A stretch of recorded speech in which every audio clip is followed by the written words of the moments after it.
Hello, everyone. I'm Stephanie, and today I'm going to be doing the Devo. Um, we have been going through the fruits of the Spirit recently, and today I will be covering patience. I wish I could ask y'all to raise your hand if you have problems sometimes with patience, because I certainly do sometimes. Um, Patience is something that should be practiced and something that we should pray about constantly. This is why I'm covering it, because learning about it has made me realize a whole lot on how I can integrate it into my life. And I hope that this devotional can also do the same thing for you. So let's get started. In the Bible, there are a whole lot of passages that cover patience in many contexts. There is a context of being patient and present for Christ's coming. There are passages that cover being patient in times of tribulation, and others that focus on patience in self control. All are equally important, but for the purposes of this video, I wanted to really hone in and focus on self control. If we look at James 1 verses 19 through 20, it reads, "My dear brothers and sisters, take note of this. Everyone should be quick to listen, slow to speak, and slow to become angry, because human anger does not produce the righteousness that God desires." Although patience is not explicitly stated in this passage, it's definitely there. I love this passage because it is straightforward on how we should live with our neighbors. I think it is easy for most of us to say that we're patient with God's timing and all, but how often can we say that about our neighbors? We all go through tribulations with our neighbors, whether that is your sister, your brother, the white Toyota across the street. And just know that these tribulations are enough to inflict pain.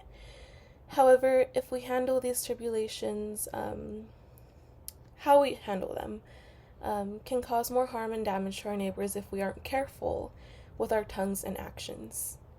If we let our anger get the best of us because we are not patient with one another, this does not produce the righteousness that God desires.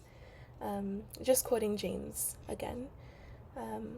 In Ephesians 4:3, it reads, "Make every effort to keep the unity of the Spirit through the bond of peace."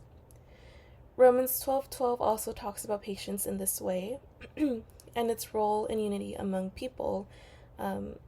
Unity is the word I want you all to take from this video, from this devotional, and just to simmer on it on this lovely Friday. Unity is beautiful when we build on our patience and understanding with one another. Unity leads to love, which Jesus is love. To further reinforce this idea, let's read through Proverbs 16:32, which reads, "Better is he that is slow to anger than the mighty, and he that ruleth his spirit than he taketh a city." This verse once again states that having patience and self-control is key to unity. Hence, these verses call us to conquer our emotions because it's one of the ways to resolve conflict. So, as we conclude this devotional, I know it's pretty short, but I feel like it's short and sweet. Please remember to be patient in all you do, particularly when it comes to our neighbors. So grow in tolerance and patience for your emotions. And if you do this, you will see more resolution than not. One of my favorite things to do whenever I begin to feel my patience thin out is just take myself on a mini date where I can buy myself a little iced coffee and just sit in silence in my car or at the park, touch some grass and pray, and just ruminate over the Bible and what it has to say about patience. So, please find something to do this weekend that can help you also do this, to conquer your emotions, your thoughts, your feelings, so that you can think clearly when you have to encounter a situation where patience is being tested. And well, I just hope you enjoyed this devotional, and I hope you have a lovely day. Love y'all.